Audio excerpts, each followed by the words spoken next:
So now we will go enter into the gene expression concept, है कि नहीं? तो हमारा जो पहला स्टेप है जीन एक्सप्रेशन का, that is called DNA replication. Okay, DNA replication. And उस स्टेप में सबसे पहले हम लोग डिस्कस करेंगे माने nature of DNA replication. Nature of DNA replication, है कि नहीं? तो इसमें देयर आर 3 पॉसिबल थ्योरीज, समझे कि नहीं? तो डीएनए रेप्लिकेशन का 3 पॉसिबल थ्योरीज है and that is what we have to discuss. And उसके बाद हम उसका जो रिजल्ट को डिस्कस करेंगे. सब आ गए ना? नहीं? चलिए. सो इन केस एबे को माने छोटी बात चल के कहीं ना हम डमी मान तो सब आसले नहीं. तो आप कैसे तुम लोग का 40 स्ट्रेंथ नहीं होता है पता नहीं. Now 3 hypotheses, actually 3 hypotheses had been previously proposed. तो उसमें नंबर 1 जो था, suppose in semi conservative model of replication the 2 strands में एक टेम्पलेट का काम करेगा एंड एक every daughter strand will have 1 template and will have 1 parental. Conservative model जो है, and this is proposed by Watson and Crick. Now conservative model क्या कहता है, that the conservative hypothesis proposed that entire DNA molecule acted as the template for synthesis of an entirely new one. Okay, according to this model, histone proteins bind to the DNA, revolving the strand and exposing the nucleotide bases for hydrogen bonding. वो क्या किए, आपका दोनों strand खड़ा था, ऐसे उसको मोड़ दिए, रेप्लिकेशन हो गया, फिर उनको अलग कर दिए, जोड़ के वो नया स्ट्रैंड बना दिया. ठीक है जी. सो इन केस ऑफ योर जो कंजर्वेटिव मॉडल, जो डॉटर डीएनए, उसमें एक पेरेंटल डीएनए होगा एंड एक आपका न्यू डीएनए होगा, entirely parental and entirely new. Okay, so you understand this concept. तो उसके बाद जो हमारा डिस्पर्सिव मॉडल है, डिस्पर्सिव मॉडल में क्या होता है, so this was proposed by whom? This was proposed by Delbruck. Okay, Max Delbruck, which attempts to solve the problem by unwinding the 2 strands. खोल दिया, that breaks the DNA backbone. Every 10 nucleotides सब टूट जाते हैं, और so untwists the molecule and attaches the old strand to the end of newly synthesized one. They should resynthesize the DNA in short pieces, alternating from one strand to the other. ठीक है जी. तो ऐसे छोटे छोटे टुकड़ों में DNA टूट जाएगा, रेप्लिकेट हो जाएगा, फिर रैंडम ऑर्डर में जुड़ जाएगा. सो दैट इज द कंसेप्ट. चलिए, तो इसीलिए अब ये आपका 3 स्ट्रैंड है. Now each of these 3 models makes a different prediction about the distribution of the old DNA in molecules formed after replication. In conservative model, after replication, one molecule is entirely old and the other is entirely new. In semi-conservative model, one strand is old and one strand is new. And dispersive model, a mixture है. Predicts that each strand has each new molecule, each strand of each new molecule will contain a mixture of old and new DNA. Understand? तो ये आपका theory है, ये आपका basis है of जो Watson and Crick. So this is the, इसको हम लोग थियोरी लिख देंगे हेडिंग में. So this is theory of the experiment, है कि नहीं? तो जैसे हम लोग आपका जो केमिस्ट्री प्रैक्टिकल में लिखते हो ना, तो वैसे हम लोग लिख रहे हैं. तो ये थियोरी, अंडरस्टूड. तापरे एक्चुअली हम लोग डिस्कस करेंगे हुआ क्या. So जो Michelson and Stahl, actually a lot of people were working on this, but Michelson and Stahl, they came across a beautiful idea. तो इसीलिए अब उसको हम लोग डिस्कस करेंगे Meselson and stalls experiment. Okay, Messelson and click Stall's experiment. ठीक है, सो Messelson and Stall's experiment, उसमें अब हम लोग आ जाएंगे उसके बाद पे. And please remember, one of these will come in your exam. Okay, out of this theory आपका बोर्ड एग्जाम में एक गारंटेड आएगा. तो इसीलिए आपको ऐसे ही लिखना है. You may not write the history because that is the JCRT part. Otherwise, you have to write everything. So Matthew Messelson and Franklin W. Stahl in 1958 उन्होंने ये एक्सपेरिमेंट किया था जो कि वाटसन क्रिक के मॉडल को सपोर्ट किया. In semi-conservative replication, when the double-stranded DNA helix is replicated, each of the new double-stranded DNA helix consists of one strand from the original and one strand from the new. It has been called the most beautiful experiment in the field of molecular biology. Okay. Now, Messelson and Stahl decided the best way to tag the parent DNA would be to change one of the atoms, okay, in the parent DNA molecule. Since nitrogen is found, okay, since nitrogen is found in the nitrogenous base of each nucleotide, they decided to use an isotope of nitrogen. समझ रहे हो? तो उन्होंने nitrogen के favour में discuss किया to distinguish parent and newly copied DNA. The isotope of nitrogen, okay, the isotope of nitrogen, कौन सा isotope? Bracket में N15 had an extra neutron in the nucleus which made it heavier by 1 AMU. तो इसका मतलब है हर nitrogen पे आपका एक AMU मॉलिक्यूलर वेट बढ़ जाएगा. Understood? So this is the concept. So they took N14 and N15 rich ammonium chloride solution. Okay, in the medium. अभी तो इसको मिनिमल नहीं कह सकते हो ना. In the medium of culture where they cultured Escherichia coli bacteria, okay, comma, separately, okay, in N14 and N15 rich NH4Cl. समझ रहे हो? तो इसलिए आपको अलग अलग कल्चर करना है. एक में NH4 ले लेना है अमोनियम क्लोराइड, एक में NH15 ले लेना है. NH14 and NH15 ammonium chloride ले लेना है. तो जो इकोलाई N14 से निकलेगा दैट इज कॉल्ड क्या? Light E coli.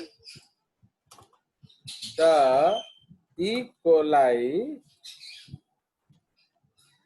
okay, the E. coli that developed in the N14 medium was much lighter than the E. coli that developed in the N15 medium. है ना? तो इसीलिए इसको हम लोग मच लाइटर, इसलिए इसको हम लोग क्या कहते थे? तो this was called light DNA and the E. coli that developed in N15 medium was called heavy DNA. Now, since ये आप पहले से हम जान चुके हैं that since DNA is very very light, separating them is not easy even by centrifugation. Okay, so density gradient centrifugation technique was preferred. Okay, was preferred. They made density gradient tubes. Okay, density gradient tubes with क्या cesium chloride.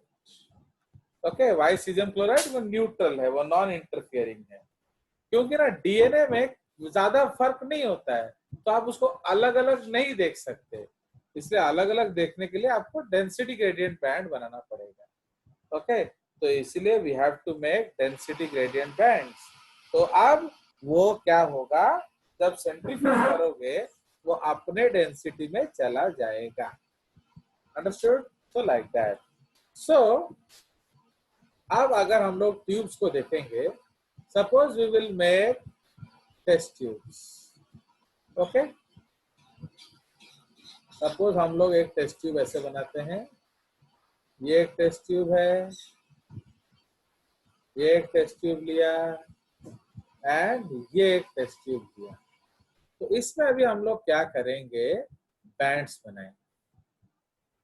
Okay, तो we will make bands. तो suppose अलग अलग bands बनाएंगे।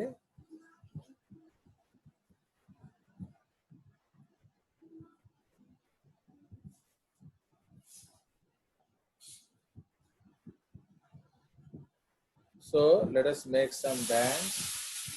Suppose ये band है, इस तरह के आपके डेंसिटी ग्रेडियंट बैंड्स बन जाएंगे।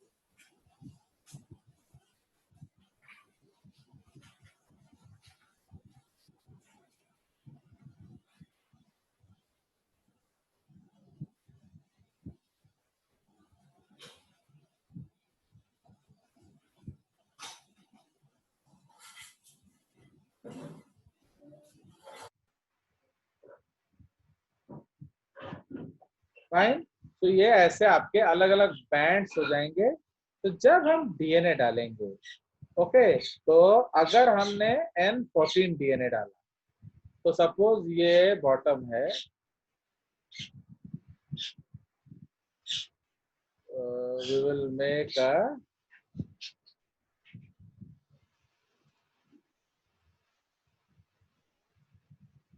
सपोज ये आपका बॉटम है और इधर हमने लिया N15 एंड ये आपका टॉप है। ठीक है जी।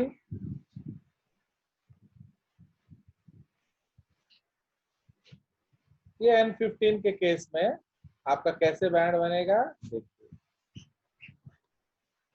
सपोज इधर भी हम एक तो बैंड बनाएंगे, ये ले लो N15 प्लस N14, अगर दोनों हुआ तो ओके फाइन। एंड अगर इसको ले लो तो ये है आपका N14। तो ये आपका तीन तरह का जो कंसेप्ट है। तो if you take only N15, तो आपका बैंड डीएनए का कहाँ बनेगा, यहाँ। If you take only N15, आपका बैंड नीचे बनेगा। If you take 14 and 15 both, तो आपका बैंड बीच में बनेगा। एंड अगर सिर्फ 14 में बनता है तो आपका बैंड क्या ऊपर बनेगा, तो close to the top. Okay, तो ये आपका सेंट्रीफ्यूगल फ्लो है। तो जब सेंट्रीफ्यूज होगा तो डीएनए बैठेगा तो N15 में नीचे बैंड बनता है, 14-15 में बीच में बैंड बनता है, एंड 14 में ऊपर बैंड बनता है। Understood? so this is basically the theory part. अब हम चले जाएंगे एक्सपेरिमेंट। ओके, तो we will do the experiment. I will try to prefer, अगर एनसीईआरटी है तो उसी में कर देंगे।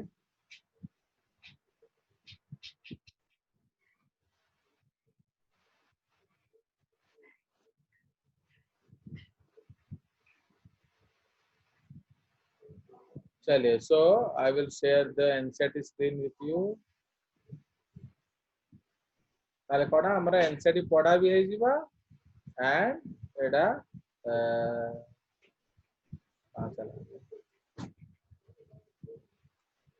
आया समझ? You saw the screen. तो अब हम लोग यहाँ एक्सपेरिमेंट करेंगे। Fine, so we will do the experiment. Who is raising the hand? Subhajit, बोलो। Tell me. नहीं सर, गलती से। हाँ चलो, गलती से मत उठाया करो ना हाथ। चलिए, सो नाउ अब हम लोग डिस्कस करेंगे क्या? So now we will discuss the experiment conducted by Matthew Messelson and Franklin W. Stark. Okay, तो ये हम लोग एक्सपेरिमेंट करेंगे। ओके, नाउ अब स्टेप 1। तो उन्होंने लिख दिया है तो हम लोग और टेंशन नहीं लेंगे।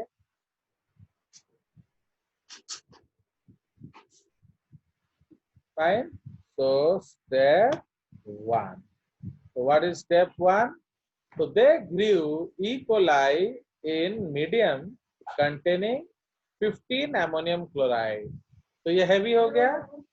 The results that N15 was incorporated only the new DNA. Okay, तो इसलिए क्या होगा?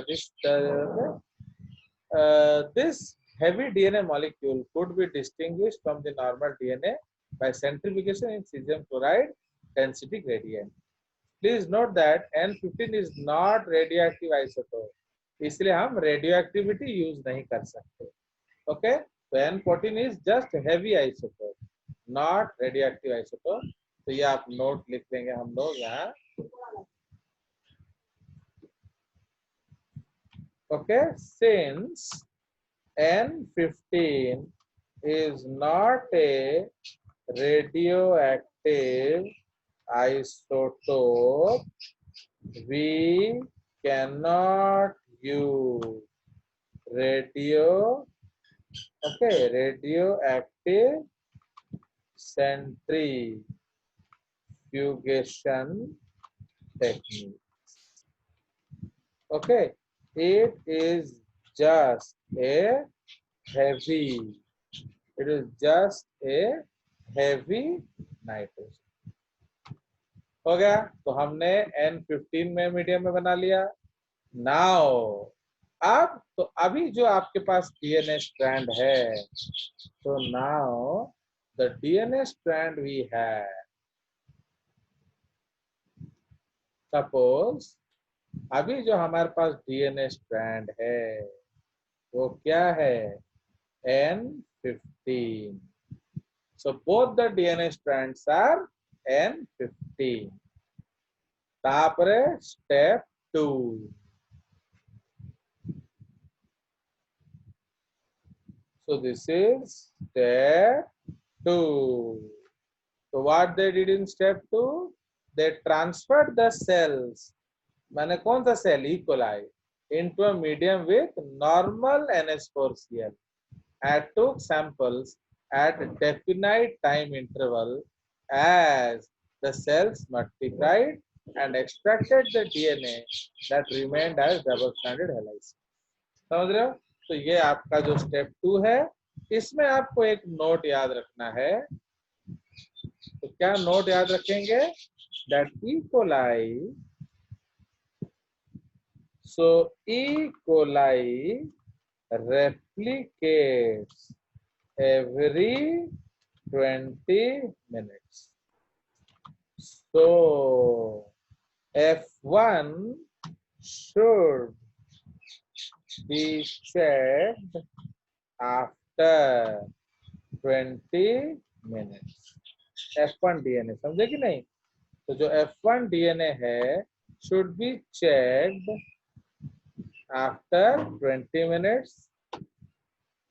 Similarly, F2 DNA should be checked after क्या 40 minutes. आया समझ? तो इसीलिए आपका F1 कब तक मिल जाएगा? ओके, तो आफ्टर 40 मिनट्स. नाउ जब उन्होंने इसको किया स्टेप 2, तो व्हेन उन्होंने स्टेप 2 किया, दे गॉट 2 DNAs, है कि नहीं? उनको 2 DNA मिला. So they got 2 DNAs and so this is F1. तो F1 में उनको 2 DNA मिला and band कहाँ बना? Exactly in the middle. Okay, so the band was formed in N14 plus 15 region. Neither in N14 nor in N15. समझ रहे हो? तो उनको बैंड आपको कहाँ मिला? यहाँ भी नहीं मिला कि यहाँ भी नहीं मिला. तो ना N14 में मिला ना N15 में मिला, एग्जैक्टली सेंटर में मिला. तो ये क्या कंक्लूड करता है? That DNA replication is semi conservative, है कि नहीं? तो DNA replication is semi conservative. अब हम लोग उसको ऊपर लेके जाएंगे एंड इसको देखेंगे. समझ रहे हो? तो now this is what we will see. तो ये आपका पेरेंटल डीएनए है कि नहीं? तो this is the parental DNA. After 20 minutes ये आपका मिल गया क्या? So you find F1 DNA and this is F2 DNA. तो F1 DNA में जो स्ट्रैंड्स बना वो आपका एग्जैक्टली बीच में आया. बट जब F2 DNA में अगेन F2 हमने क्या लिखा? N14. इसमें हमने क्या लिया? N14. एंड जो इसीलिए आप जब N14 में बनाओगे तो 2 प्योर N14 स्ट्रैंड्स बनेगा एंड 2 हाइब्रिड बनेगा. See how why this is the case. तो आपका ये दोनों बना, है कि नहीं? एक ग्रीन. तो अब ये जब खुलेगा रेप्लिकेशन के लिए, ग्रीन खुला एंड ग्रीन खुला प्लस सपोज रेड खुला, रेड इज 15 एंड रेड खुला. तो रेड इज 15, ग्रीन इज 14. ठीक है? तो ग्रीन इज 14, ग्रीन इज 14. तो अब आपका नया डीएनए किससे बनेगा? 14 से. तो इसको पेयर करो, इसको पेयर करो, इसको पेयर करो, इसको पेयर करो. तो ये जो 14 है ये 14 है, ये 15 14 जो हाइब्रिड है एंड ये आपका 14. समझ में आया कि नहीं? तो दिस इज द केस. तो अब आपको 14 में बैंड मिलेगा, आपको 15 में बैंड मिलेगा बीच में, बट नीचे वाला बैंड नहीं मिलेगा. तो नीचे वाला बैंड नहीं मिलने का मतलब क्या है? Not conservative. Okay, if you don't get the नीचे वाला बैंड, उसको हम कहेंगे नॉन कंजर्वेटिव. प्लस आपको स्कैटर्ड डीएनए नहीं मिलता है. Understood? So that is the case. Fine. तो ये आपका ऑब्जर्वेशन है एनसीईआरटी का. अब हम लोग थोड़ा सा अपना एक कंसेप्ट डिस्कस करेंगे. So we'll go back to our board. So now अगर ओके थ्योरी क्या है, अकॉर्डिंग टू थ्योरी हमारे पास 3 बैंड बन रहे हैं, है कि नहीं? This is centrifuge number 1, this is centrifuge number 2 and this is centrifuge number, यार देखिए. सो ये जो है आपका सेंट्रीफ्यूज नंबर 3. तो ये हमारा 3 टेस्ट ट्यूब्स है एक्चुअली.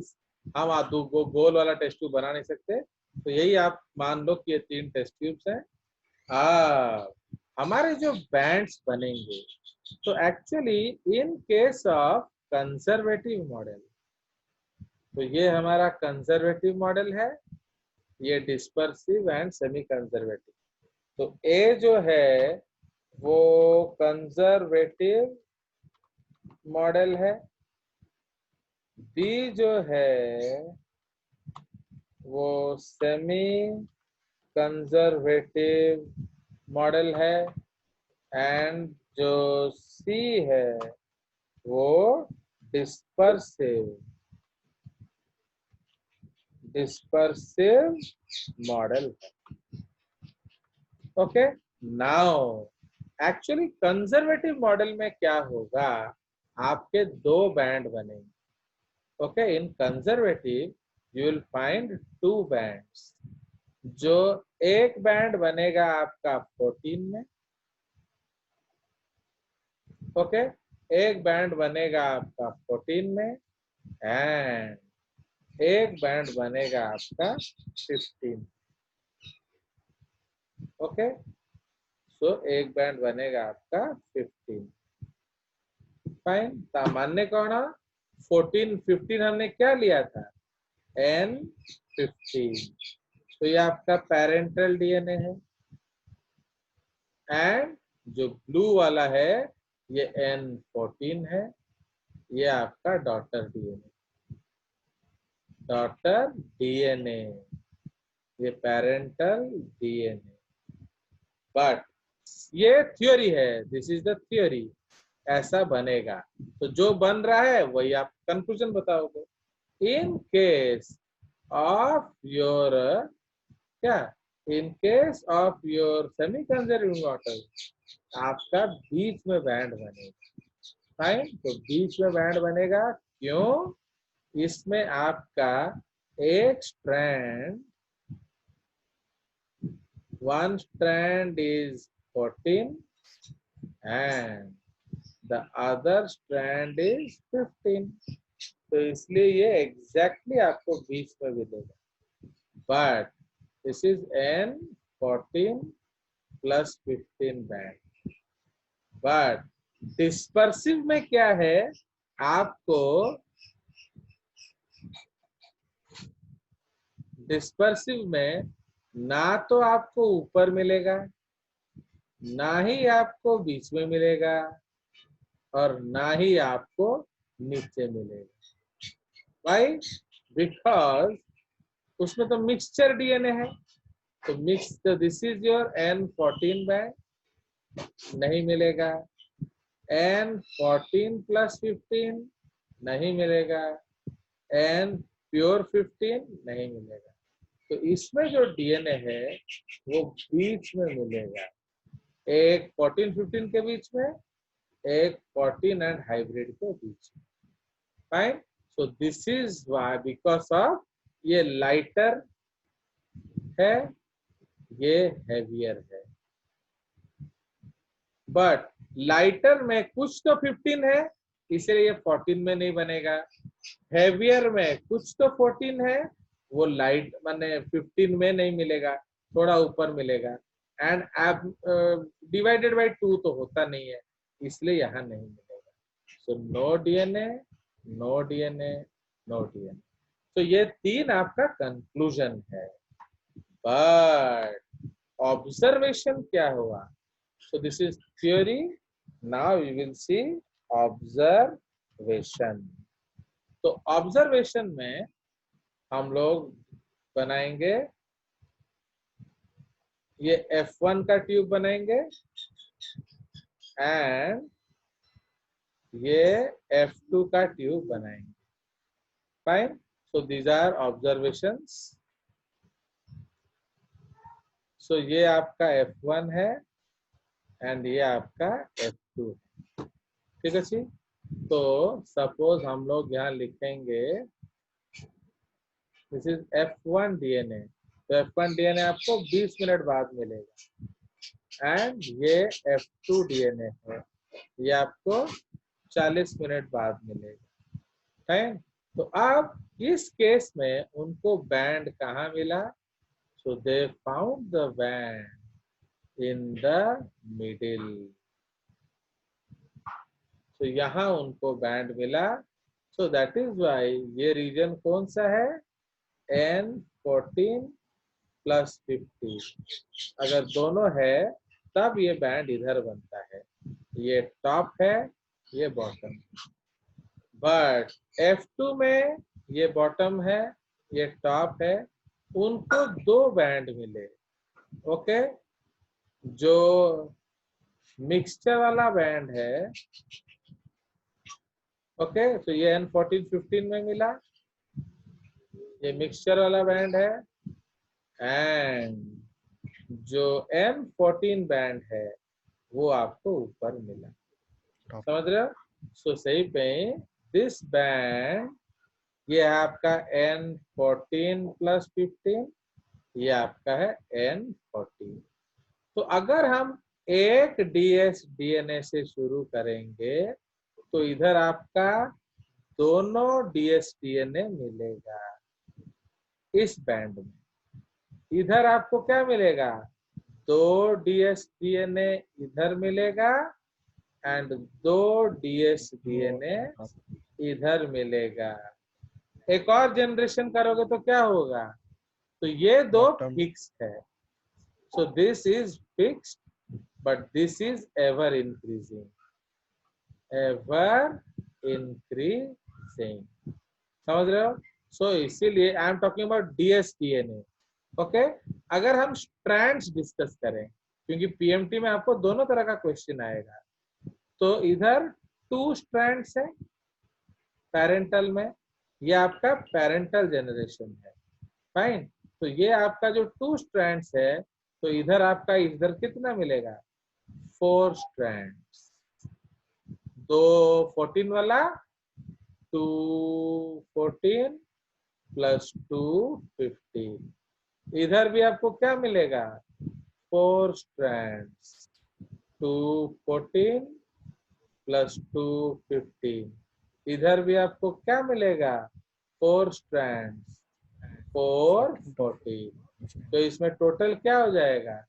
215 + 6 14। F3 में क्या होगा बोलो? सर 215 + 10 14।